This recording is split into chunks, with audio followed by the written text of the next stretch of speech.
베드로와 요한이 예수님의 이름으로 걷지 못한 사람을 일으키니 40이 넘도록 걷지 못한 사람이 걷고 뛰고 하나님을 찬송했습니다. 몰려든 무리를 향해서 베드로가 담대히 예수님을 전하니까요, 남자만 5,000명이 회심하고 예수님의 제자가 되었습니다. 강력한 성령의 역사로 예루살렘 전역에 예수님의 이름이 가득하게 되었어요. 1절에서 4절까지의 내용을 보니까요, 병 나은 사람과 두 사도를 향해 몰려든 사람들 가운데에서는 다수의 회심한 사람들과는 달리 전혀 다른 목적을 가지고 온 사람도 있었다라고 얘기합니다. 그들이 누구지요? 제사장들과 성전 맡은 자와 사두개인들입니다. 예루살렘과 성전에 대하여 오래도록 기득권을 가지고 있는 사람들입니다. 그들은 예수님의 이 부활에 대해서, 예수 안에 죽은 자의 부활이 있다라고 하는 그 사도들의 선포를 듣기 싫어했다라고 말씀합니다. 그래서 전하지 못하게 하려고 두 사도를 붙잡아 옥에 가둬버린 것입니다. 예수님을 죽이면 끝나겠거니 생각을 했는데요, 예측 불허의 상황이 연이어 일어나고 있습니다. 예수님의 이름이 마치 들불처럼 급속히 번져가고 있는 그런 모습에 이들은 큰 충격을 받은 것입니다. 그래서요, 급한 마음에 두 사도의 입을 막아버리려고 잡아다가 감옥에 넣어버린 것입니다. 하나님과 자신의 입장이 다를 때예요, 어떻게 해야 맞습니까? 내 생각과 내 뜻과 하나님의 뜻이, 하나님의 말씀이 대치될 때, 달리 나타나게 되었을 때 어떻게 행하는 것이 마땅한 태도입니까? 자기를 살펴봐야지요. 자기를 돌아봐야지요.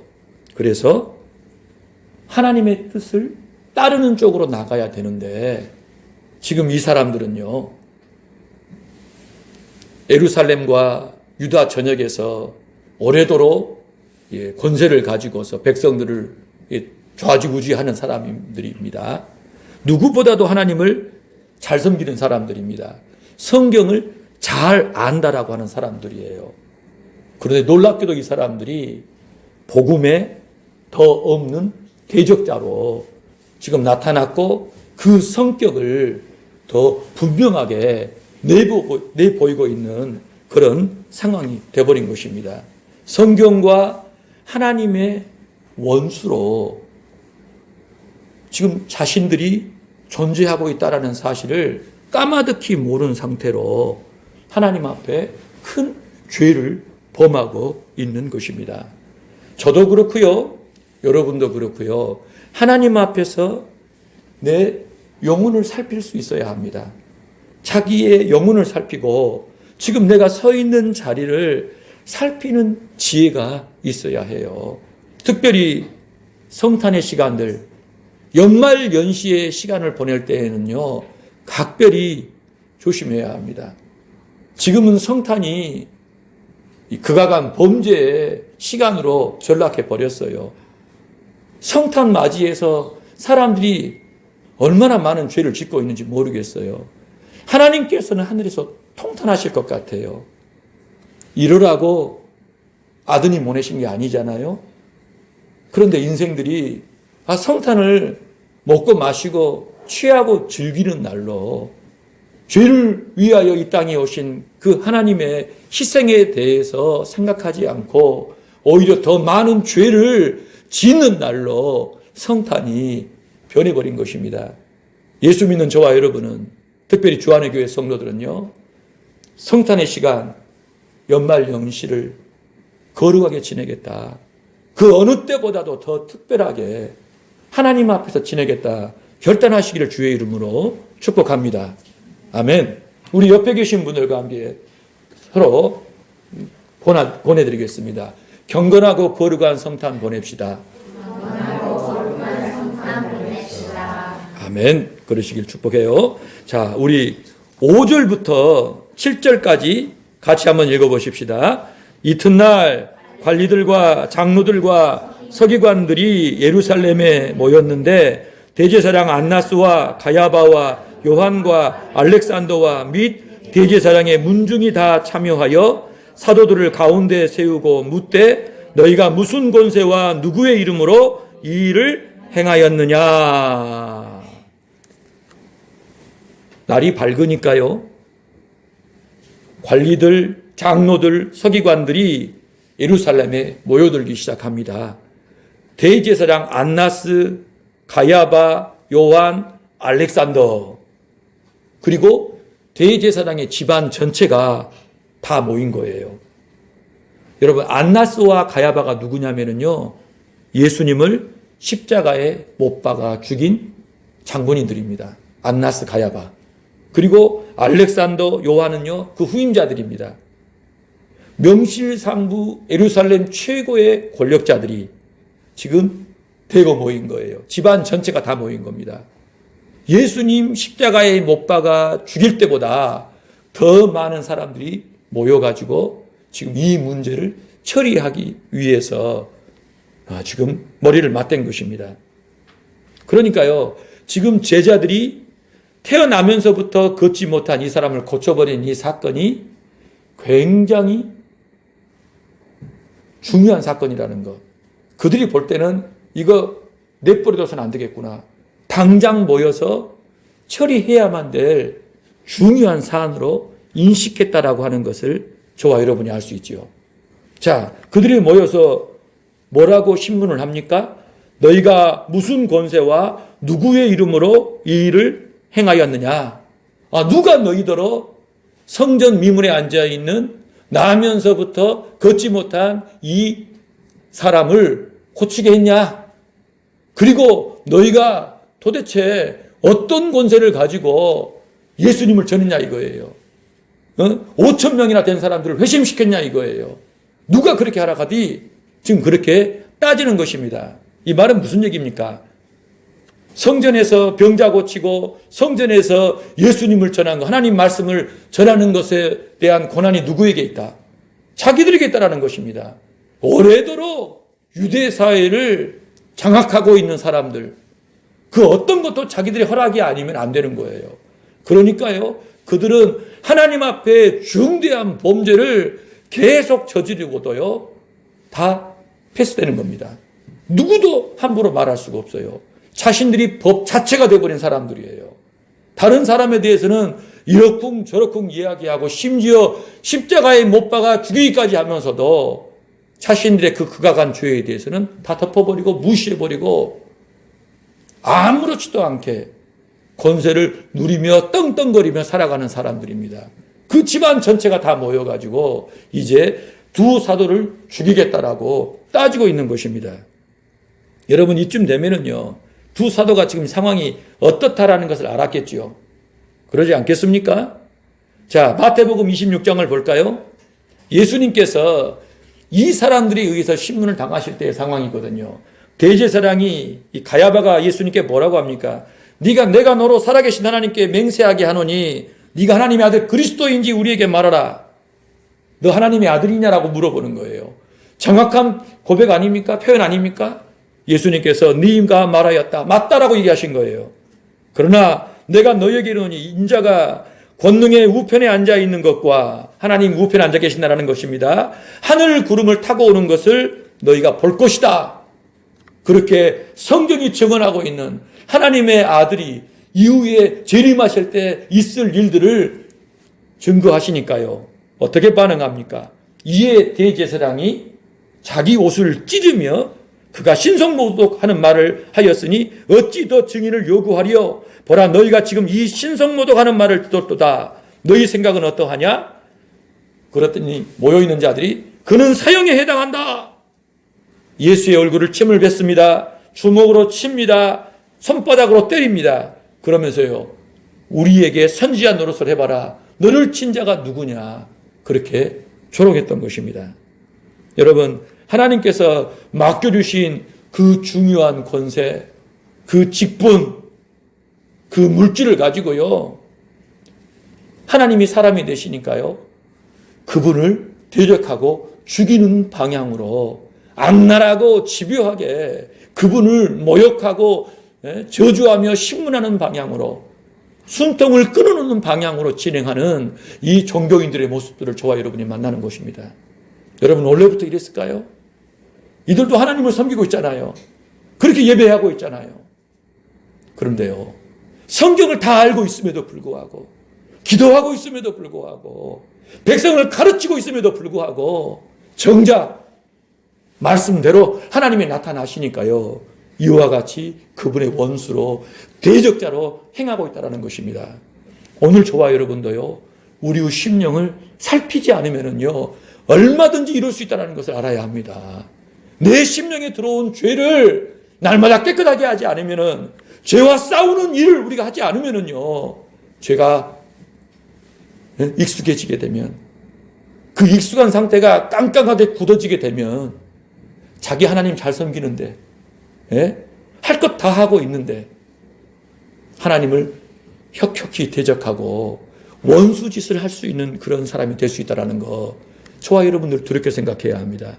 성탄을 맞이하는 저와 여러분은요, 마음을 깨끗하게 해야 돼요. 옷을 찢는 회개가 아니라 마음의 가죽을 찢는 회개를 해야 한다는 것입니다.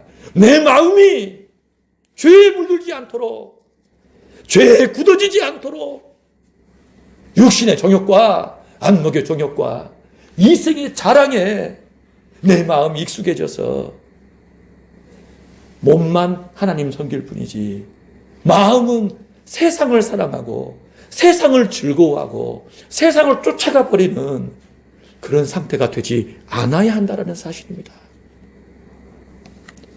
그 상태를 돌이키지 않는 사람은요, 자기가 하나님의 원수짓을 하고 있음에도 불구하고 전혀 모릅니다. 전혀 몰라요.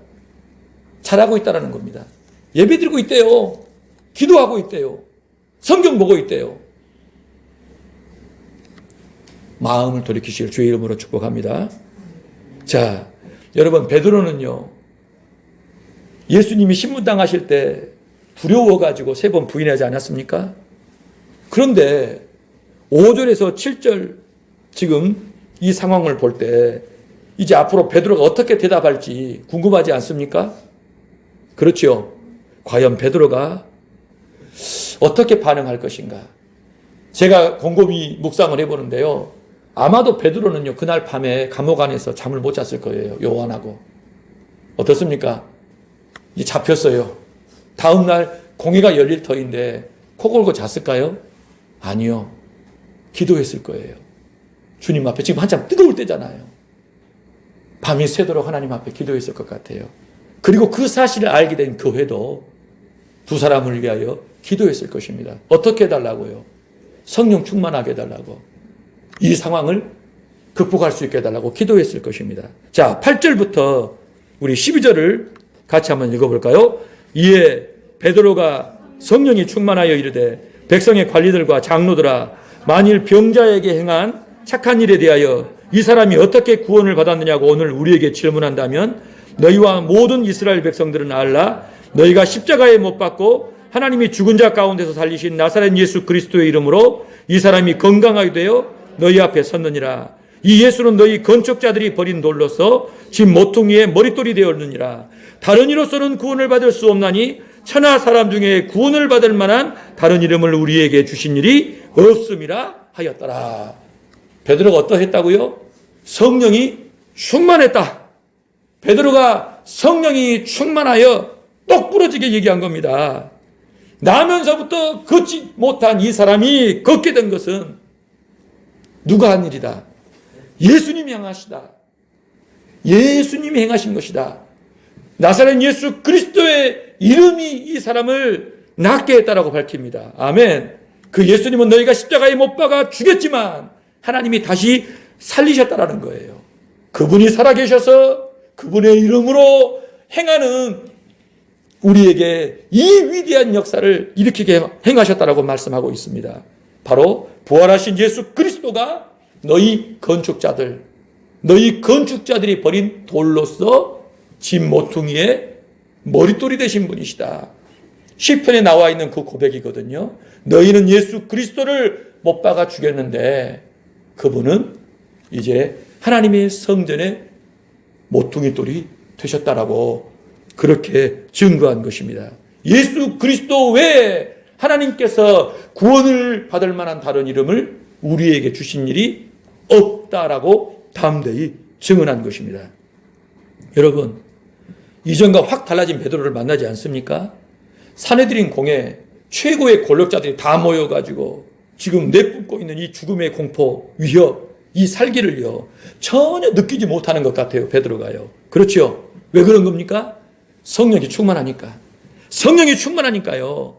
자신들을 둘러싸고 있는 두려움들, 불안들, 위기와 그 위협, 협박의 이런 모든 상황들이 전혀 의식되지가 않는 거예요. 담대히 예수님을 증언할 수 있었던 것입니다.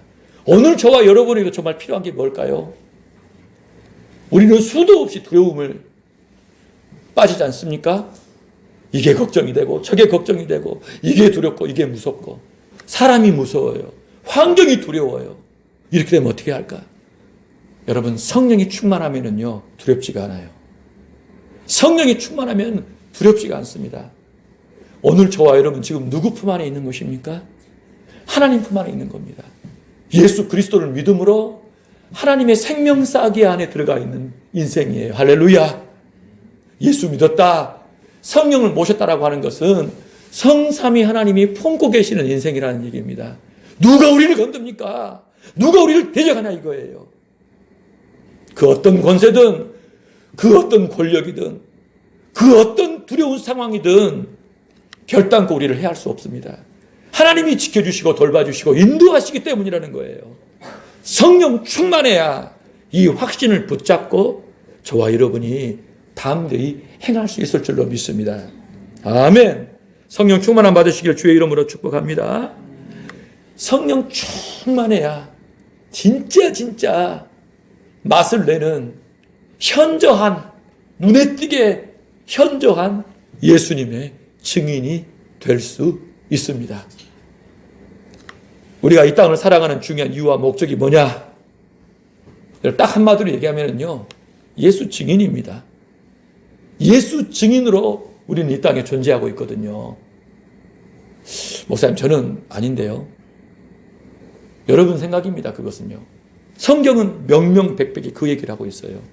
예수 믿는 사람, 예수 증인으로 존재해. 내가 그것이 인정이 안 된다는 것은 성령이 충만하지 않는다는 겁니다.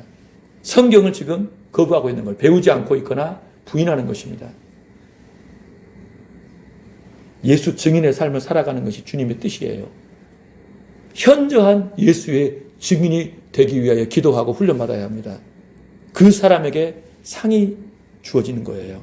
그래서 오늘 우리의 신앙의 지금 현주소를 살펴봐야 돼요. 아, 난 지금 예수 증인의 삶인가? 매일매일을 나에겐 내일이 없다. 난 오늘로 끝이다.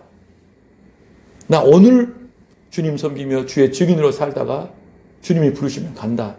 여러분, 이게 가장 정상적인 그리스도인의 의식입니다. 내일이 있어? 내년이 있어? 10년 후? 20년 후? 인생인지라 계획할 수도 있고 생각할 수도 있지만은요, 알 수 없어요. 주님이 내가 너를 부르고 택한 그 목적이 다 이뤘다. 그러면 데려가시는 거예요. 주님의 뜻이 이루어지면 데려가시는 겁니다. 우리가 구약 성경에서 그 얘기 하지 않았습니까? 야곱과 에서가 형제가 아닌데요, 충돌했지 않아요?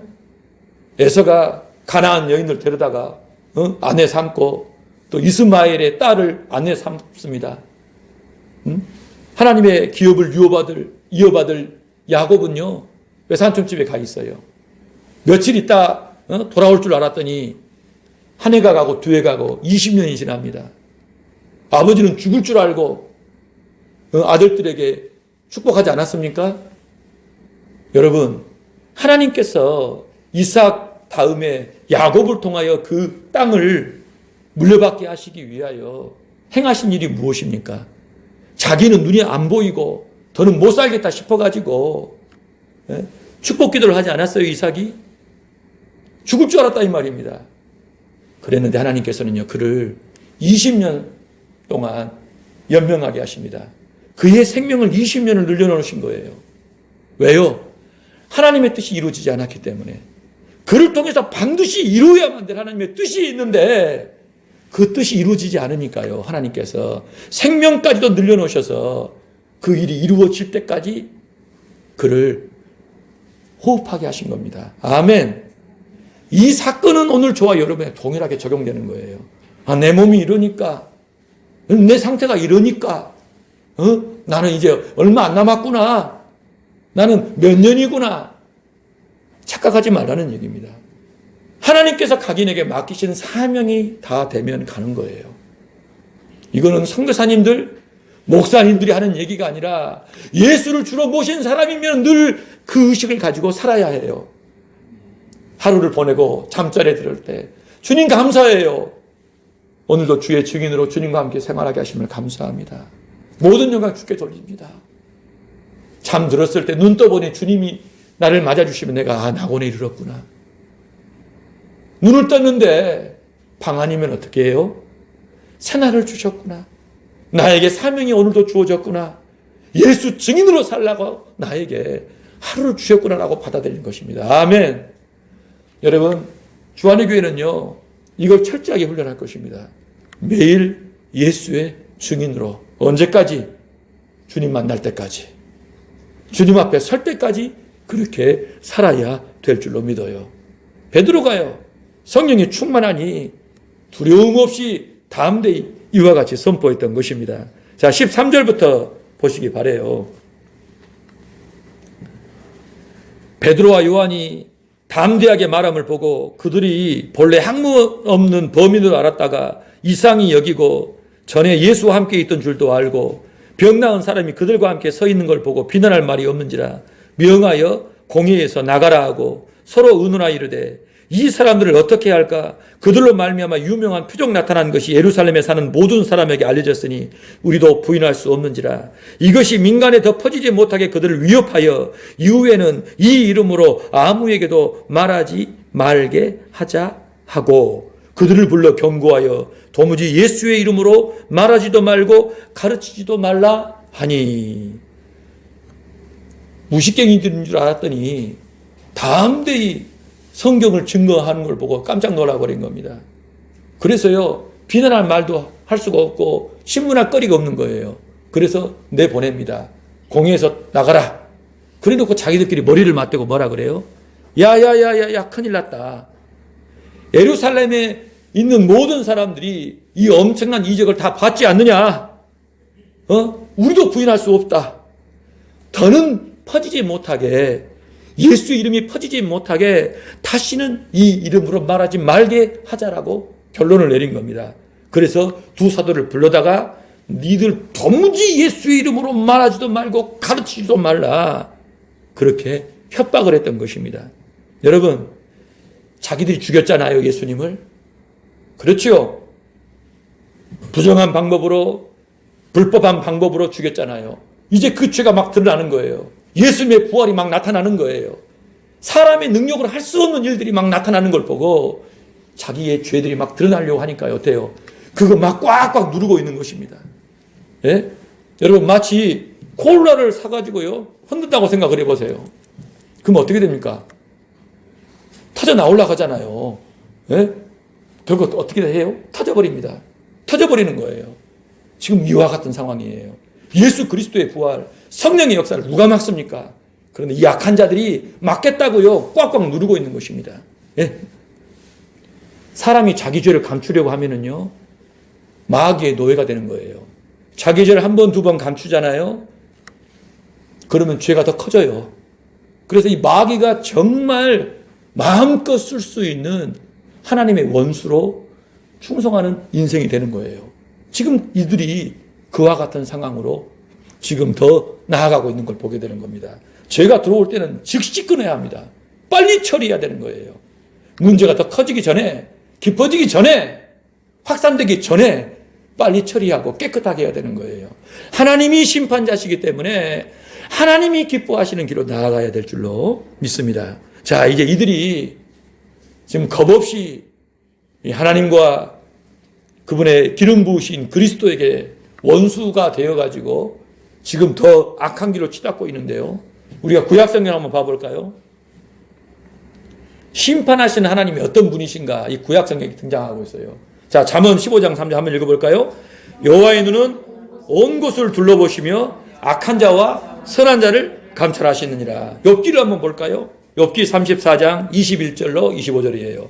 그는 사람의 길을 주목하시며 사람의 모든 걸음을 감찰하시나니 행악자는 숨을 만한 흑암이나 사망의 그늘이 없느니라. 하나님은 사람을 심판하시기에 오래 생각하실 것이 없으시니 세력 있는 자를 조사할 것 없이 꺾으시고 다른 사람을 세워 그를 대신하게 하시느니라. 그러므로 그들의 행위를 하시고 밤사이에 뒤집어 엎어 흩으시느니라. 하나님이 어떤 분이시라고요? 악한 자, 권세 있는 자도 생각할 것이 없대요. 밤사이에 뒤집어 엎어가지고 흩어버리신다라고 합니다. 그리고 다른 사람으로 대신하게 하시는 하나님이시라는 거예요. 시편 11편을 볼까요? 여호와께서는 그의 성전에 계시고 여호와의 보좌는 하늘에 있으며 그의 눈이 인생을 통촉하시고 그의 안목이 그들을 감찰하시도다. 여호와는 의인을 감찰하시고 악인과 폭력을 좋아하는 자를 마음에 미워하시도다. 악인의 그물을 던지시리니 불과 유황과 태우는 바람이 그들의 잔에 소득이 되리로다. 여호와는 의로우사 의로운 일을 좋아하시나니 정직한 자는 그의 얼굴을 배우리로다. 시편 34편 볼까요? 여호와의 눈은 의인을 향하시고 그의 귀는 그들의 부르짖음에 기울이시는도다. 여호와의 얼굴은 악을 행하는 자를 향하사 그들의 자취를 땅에서 끊으려 하시는도다. 여러분, 악인을 심히 미워하셔가지고 죽여 멸하시는 분이 누구시라고요? 하나님이십니다. 의를 사랑하시고 아끼시고 지키시고 돌보시는 분이 하나님이세요. 그렇다라고 할 때 악의 길을 가고 죄의 길을 가는 사람 하나님이 이뻐하실까요? 하나님을 대적하고 하나님의 원수짓 하는 사람 하나님이 오래 참고 계실까요? 잘한다 그러실까요? 하나님이 진노하신다는 걸 알아야 돼요. 그 인생이 지금 얼마나 위험한 상태인가를 알아야 한다는 것입니다. 그런데 우리는요, 넋실넋실합니다. 죄짓고 회개치 않고 죄의 길을 고집해도 괜찮아. 언젠간 돌아오겠지. 여러분, 그런 생각하면 안 돼요. 매일 분노하시는 하나님이시랍니다. 모든 걸 다 보고 마음의 중심까지도 살피셔서 분노하시는 하나님이시래요. 거룩한 마음 먹고 하나님 앞에 거룩하게 행한 자가 잘 될 것이고 그렇지 않은 자는 하나님의 심판을 면치 못한다는 거예요. 에레미야서 16장 17절 볼까요? 이는 내 눈이 그들의 행위를 살펴보므로 그들이 내 얼굴 앞에서 숨기지 못하며 그들의 죄악이 내 목전에서 숨겨지지 못함이라. 23장 24절 볼까요? 여호와의 말씀이니라. 사람이 내게 보이지 아니하려고 누가 자신을 은밀한 곳에 숨길 수 있겠느냐. 나는 천지에 충만하지 아니하냐. 아모스서 9장 8절 10절 보라 주 여호와의 눈이 범죄한 나라를 주목하노니 내가 그것을 지면에서 멸하리라. 나라가 범죄하면 하나님께서 주목하시고 멸하신답니다. 죄를 짓고도 회개하지 않는 죄의 길을 고집하는 그 인생, 괜찮을 거다, 잘 될 거다 하는 인생에 대해서 어떻게 하신다? 반드시 심판하신다. 내 백성 중에 말하기를 화가 우리에게 미치지 아니하며 이르지 아니하리라 하는 모든 죄인은 칼에 죽으리라. 하나님이 나라를 이스라엘을 징계하시려고 작정하셨는데 넋실넋실해요. 화가 우리에게 미치지 않을 거야.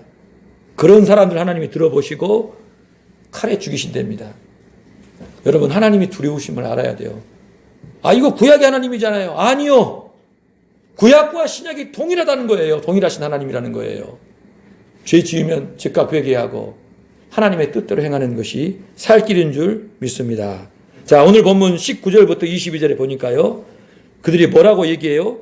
도무지 예수의 이름으로 말하지 말라고 하잖아요. 그랬더니 베드로가 뭐라고 얘기합니까? 하나님 앞에서 너희 말 듣는 것이 하나님의 말씀을 듣는 것보다 옳은가 판단하라. 우리는 보고 들은 것을 말하지 아니할 수 없다 하니 관리들이 이 백성들 때문에 그들을 어떻게 처벌할지 방법을 찾지 못하고 다시 위협하여 놓아 주었으니 이는 모든 사람이 그 된 일을 보고 하나님께 영광을 돌림이라. 병 나은 사람이 40여서나 되었더라. 다시 한번 협박해가지고 예수 이름으로 말하지 말라 했더니 베드로와 요한이요 뭐라고 대답합니까? 예, 알겠습니다. 좋은 게 아니겠어요? 그렇게 얘기했습니까? 뭐라고 얘기했다고요? 하나님 앞에서 너희 말 듣는 것이 하나님 말씀 듣는 것보다 더 옳은 일인가 판단하라. 우리는 우리가 보고 들은 것을 증언하지 아니할 수 없다라고 끝까지 굽히지 않고 하나님께서 행하라 하신 말을 행했다라는 사실입니다. 그랬더니 여러분 그들이 죽여요 못 죽여요? 못 죽입니다. 왜요? 이미 백성 전체가 이 이적을 보고 하나님과 예수 그리스도의 살아계심을 확인했기 때문입니다. 아멘. 오늘 저와 여러분도 담대해야 합니다. 담대해야 돼요. 예의 없고 버릇 없어라는 얘기가 아니라 내가 지금 누구로 어떤 사람으로 존재하고 있는지 누구의 이름으로 내가 지금 이 땅에서 삶을 살아가고 있는지를 알고 하나님께서 행하실 때에는 담대히 행해야 한다는 거예요. 죄와 불법에 동조하지 마시기 바랍니다. 하나님의 영광이 더럽혀지는 그 자리에서 여러분 함께 어울려서 하나님을 욕되게 하지 말라는 거예요. 여러분 나오세요. 나오십시오. 그 자리에 떨쳐버리고 나오세요. 내가 하나님의 이름이 수치를 겪는 모욕을 받는 그 자리에 함께 가라면서 말도 못하고 쥐죽은 듯이 있는 그것이 여러분은 생명을 연명하고 여러분 자리를 보장해 주는 것입니까? 해를 받는다 할지라도 여러분 당당하시길 바라요. 주께 모든 걸 맡기고 주의 이름을 따라 행하셔야 한다는 것입니다. 담대히 얘기하세요. 그거 하나님께서 신뢰하신 일입니다. 저는 우리 가정에, 저는 우리 교회에, 저는 우리 직장에, 저는 이 모임이 하나님 앞에 짐게 박는 걸 원하지 않아요. 하나님이 축복하시는 곳이 되기를 원합니다. 그러기 위해서 여러분은 하나님이 싫어하시는 이 죄를 행해서는 안 된다라고 얘기할 수 있어야 합니다. 아멘. 성탄과 연말연시 죄 짓는 자리에 여러분 함부로 기웃거리지 마십시오. 다시 말씀을 드려요. 오늘 자꾸 제가 이 얘기를 하는데요. 그런 자리에 어울려서 기웃거리면서 하나님 진노케 할 일들 행하지 말라는 겁니다. 하나님이 슬퍼하시고 싫어하시면 딱 잘라버리시기 바랍니다. 하나님 앞에 경건하고 거룩하게 지내시기를 축복해요. 자, 23절과 23절부터 30절까지 어떤 내용이 나오죠? 기도하는 내용이 나옵니다. 이제 풀려난 두 사도가 돌아와가지고 모여있는 제자들과 함께 의논하면서 기도합니다. 굉장히 특징적인 게 있어요. 모여있는 무리들과 함께 일어난 모든 일을 다 이야기합니다. 그리고 한 마음으로 기도했다라고 해요. 오늘 저와 여러분도요, 이런 만남이 있으면 좋겠어요. 자신의 그 힘든 상황, 어려운 상황을 이야기할 수 있는 만남이 있어야 합니다. 예? 오래 지냈는데, 알고 지낸 지가 오래됐는데도 속을 나눌 수가 없는 관계라고 하면 이거 얼마나 답답한 관계인가요? 그렇지 않아요? 만남이 너무너무 소중하다는 거 잘 알잖아요. 그런데 그 만남이라는 것이 소중하지만은요, 흔치 않다라는 거예요. 그런 만남을 갖는다라는 것이 쉽지가 않은 것입니다. 주 안에서의 만남. 어떤 만남? 자신의 영혼과 자신의 삶과 사역을 위하여 기도 제목을 위해 함께 나눌 수 있는 만남이 이루어져야 합니다. 아멘. 그리고 함께 기도하는 만남이면 더없이 좋습니다. 함께 기도할 수 있는 만남이어야 돼요.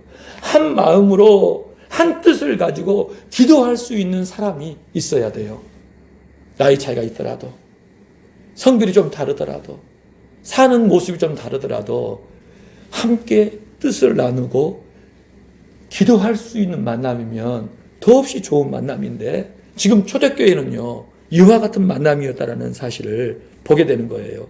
그 기도의 내용을 보니까요, 먼저 24절부터 보니까요, 하나님을 어떻게 고백하고 있어요? 두 가지로 고백해요. 첫 번째로는 천지와 바다와 그 가운데 만물을 지으신 대주제, 하늘과 땅과 바다의 모든 걸 지으신 창조주,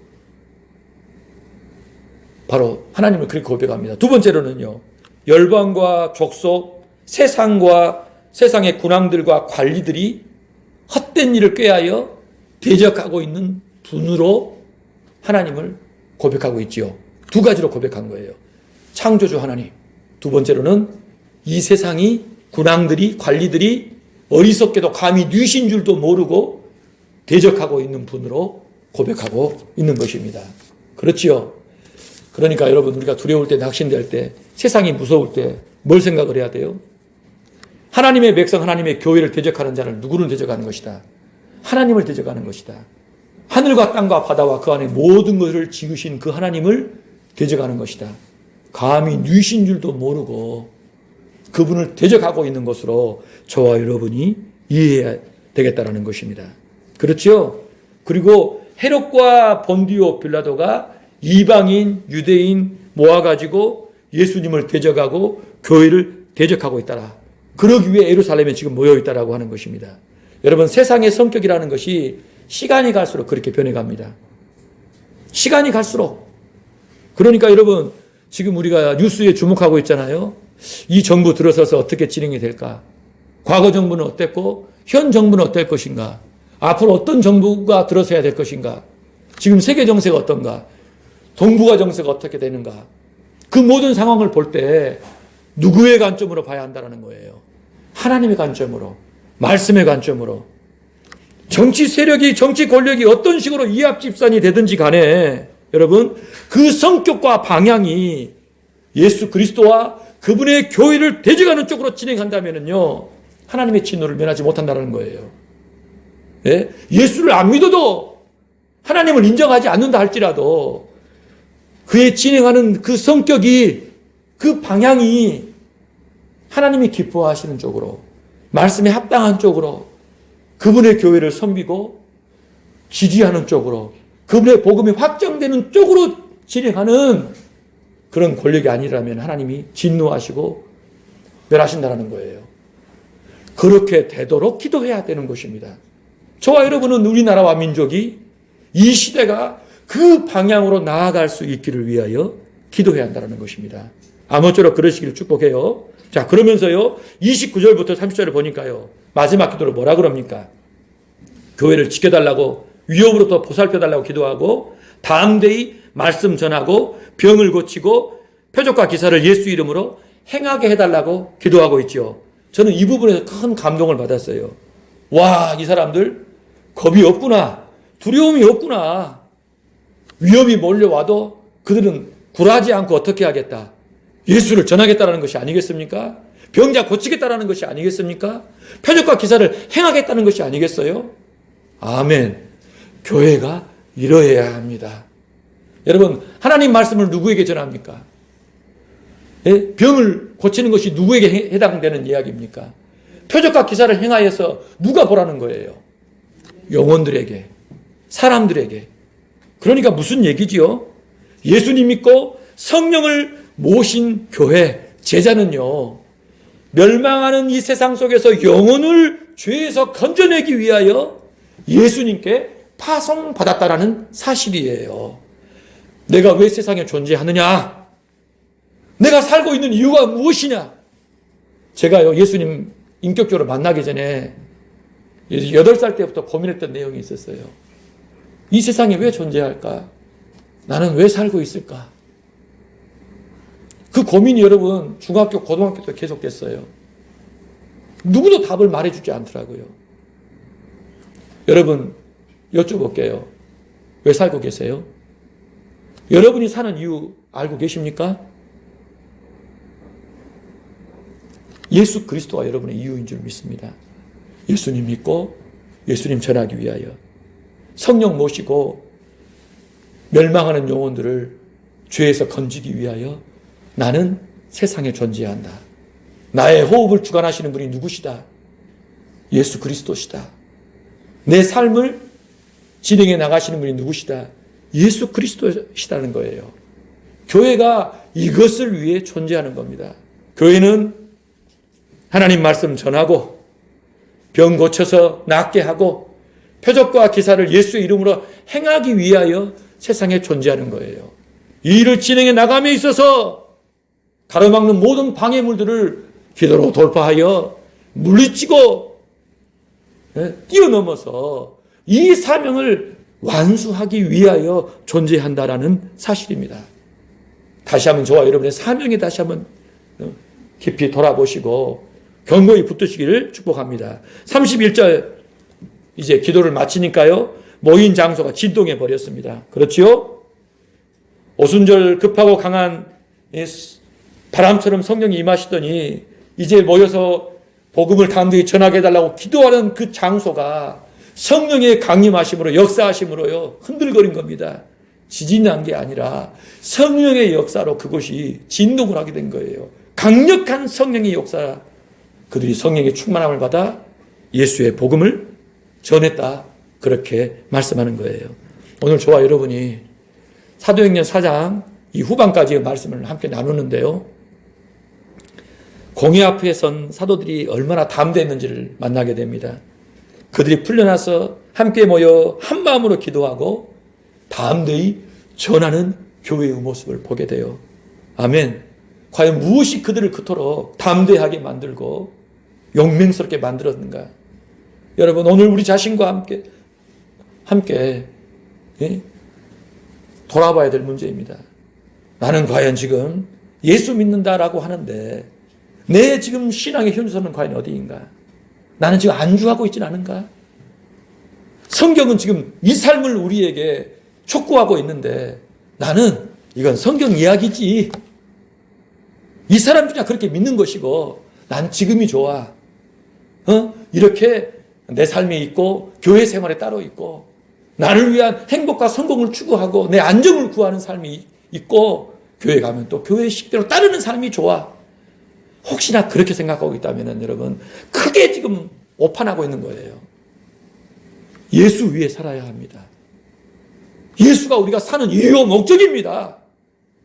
예수 모시고 예수님과 함께 예수의 증인이 되라고 호흡을 주신 거예요. 내게 주신 모든 삶 동안 나는 오직 예수 그리스도 그분만을 위해 살겠습니다. 결단하시는 저와 여러분 되기 원하고 그렇게 충성하시는 하루하루 남은 일생 되시기를 주의 이름으로 축복합니다.